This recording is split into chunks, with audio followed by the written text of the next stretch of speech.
Assalamualaikum warahmatullahi taala wabarakatuh. Pagi ini saya ingin berkongsi sedikit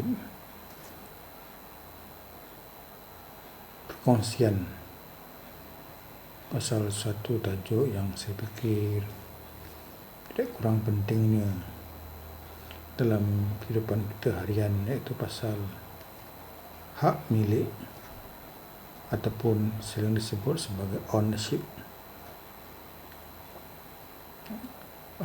Hak milik sering dikaitkan dengan pemilikan harta. Bagaimana kita berkuasa secara mutlak ke atas pemilikan harta yang kita ada, maka ia dikatakan kita berhak melakukan apa sahaja yang kita mahukan ke atas harta tersebut. Bagaimana kita menggunakan, kita memanfaatkan, sama ada kita ingin menjual hak milik, memindah hak milik pada orang lain. Ia termasuk juga adalah harta intelek yang tidak dapat dilihat dan dirasa, tetapi memberi faedah di sepulangan kewangan. Termasuklah apabila kita menjual hak milik ciptaan seperti seni muzik, karya dan sebagainya. Namun demikian, hak milik ataupun hak seseorang atas memilikan harta yang ada padanya tetap tertakluk kepada undang-undang yang bermaksud ia tidak sebebasnya ia menggunakan apa yang mahu dilakukan.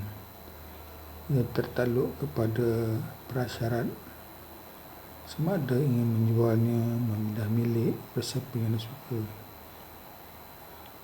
Hak milik bersyarat adalah apabila ada berlaku sekatan tertentu, bagaimana dia ingin menggunakan hartanya, termasuklah tidak boleh menjual kepada orang lain, tidak boleh memindah milik kepada siapa yang disuka.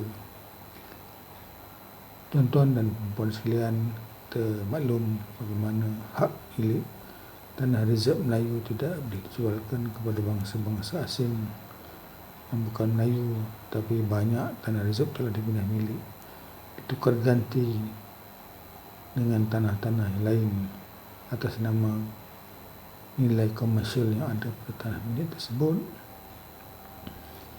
Hari ini banyaklah tanah milik yang masih belum diganti. Tanah milik Melayu, tanah rezerv Melayu masih belum diganti. Terbaru adalah pasal hak milik menentukan agama seseorang. Seorang anak yang di bawah umur yang ibu bapanya berpisah, apabila salah seorang dari ibu bapanya Islam, kedudukan agama anak tersebut masih ditentukan oleh kedua ibu bapanya. Maksudnya kalau salah seorang Islam mahu mengislamkan anaknya, ia mestilah mendapat persetujuan pasangannya yang mungkin bukan Islam. Sudah tentulah begitu. Begitulah hak milik sangat dijaga.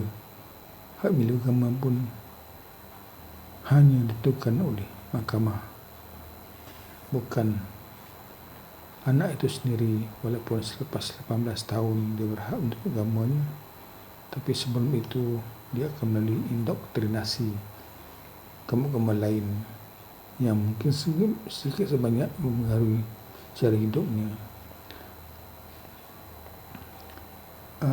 Tuan-tuan dan puan sekalian, itu hak milik yang boleh dilihat, dirasa.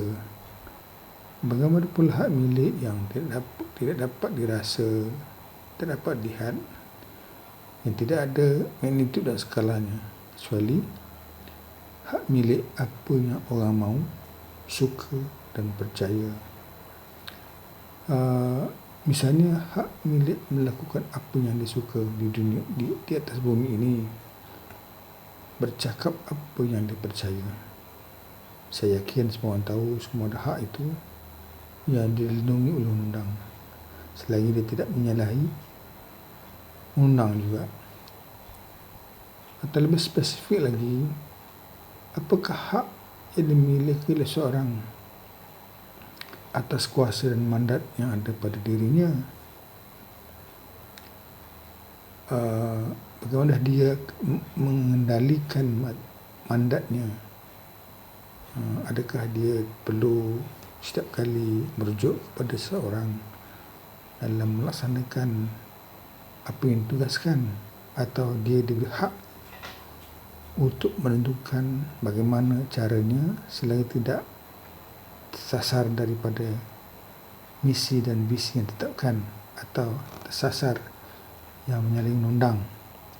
Misalnya beristeri, kita melakukan tugasannya di dapur, sudah tentulah suami telah memberi hak atau kuasa atau mandat kepada isterinya melakukan apa saja yang wajar diberikan baik padanya. Tidak mungkinlah setiap kali apa yang ingin lakukan merujuk kepada suaminya. Begitulah hak bagaimana Datuk Zainal Abidin Sakum, Pengurusi Yayasan Basmi Kemiskinan, memberi hak milik kepada warga kerja yayasan. Beliau selalu berkata kepada warga kerjanya, berkaryalah untuk merealisasikan misi dan visi yayasan.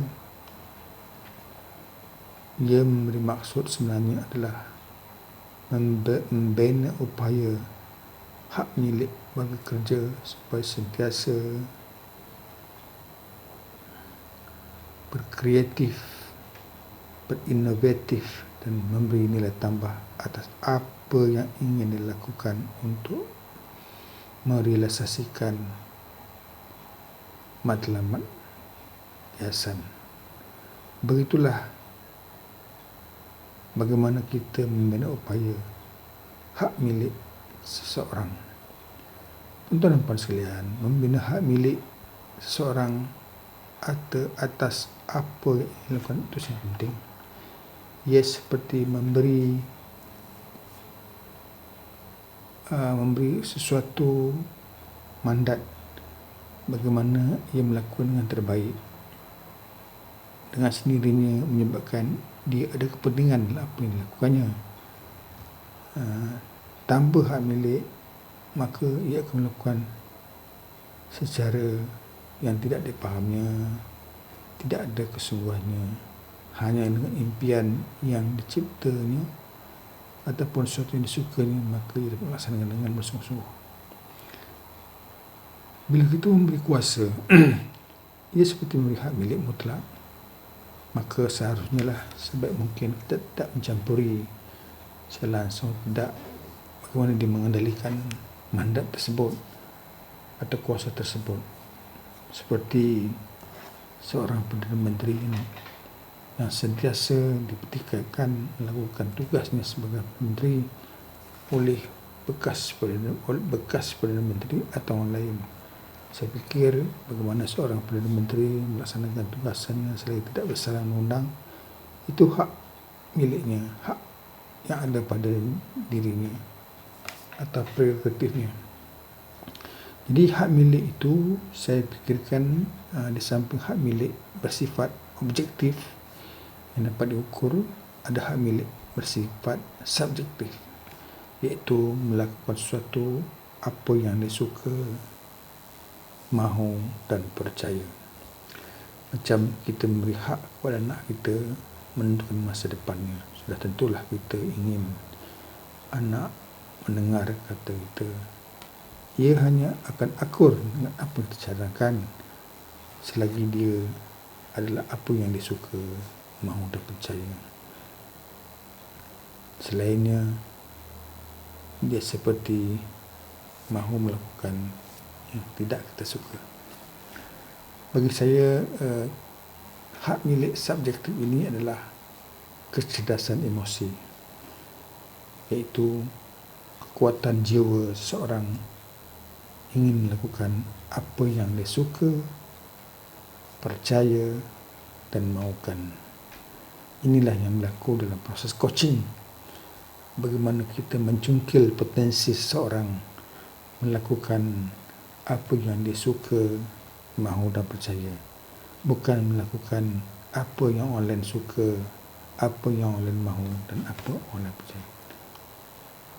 Tuan-tuan dan puan sekalian, hak milik bukan pasal harta, hak milik juga adalah pasal kecerdasan emosi. Orang yang berjaya adalah orang yang mempunyai kecerdasan emosi yang tinggi, iaitu tahu apa yang dia suka, apatah lagi memahami bagaimana orang lain suka dan percaya. Jadi tuan-tuan sekalian, jangan sesekali kita menyalahgunakan hak milik yang bukan kita punya, tetapi raihkanlah hak milik orang lain. Malah membina upaya hak milik apa yang sedang kita lakukan. Jangan sesekali menuntut hak milik yang bukan milik kita. Ia seperti menuntut kebaikan atas perkara yang bukan kita lakukan, tapi selalu menyokong membina upaya hak milik orang lain, membina upaya hak milik anak-anak, membina upaya hak milik kaki tangan dengan membimbingnya atau coaching. Sekian. Terima kasih. Wassalamualaikum warahmatullahi taala wabarakatuh.